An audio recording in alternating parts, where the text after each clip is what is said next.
it's a single leg squat thrust.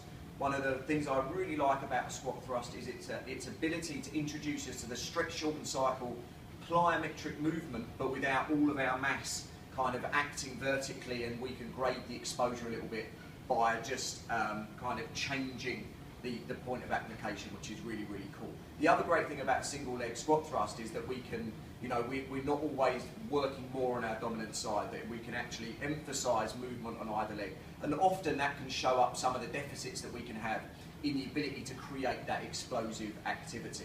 So single leg squat thrust, just simply down, and again, we haven't got all that mass acting vertically, so I'm kind of grading the exposure. That's really, really good for rehab. And what we can do is also change how much we load and we explode, which is really cool as well. So we're going to go down.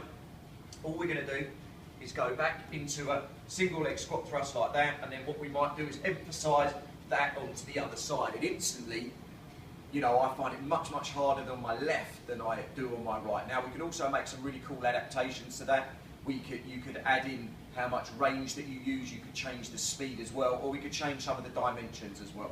So what we could do is come down into the squat thrust, and we could come out wide with it, or we could come across with it, or we could turn our foot in, and we could turn our foot out, and that's going to really emphasize some of the action onto the leg in some different ways.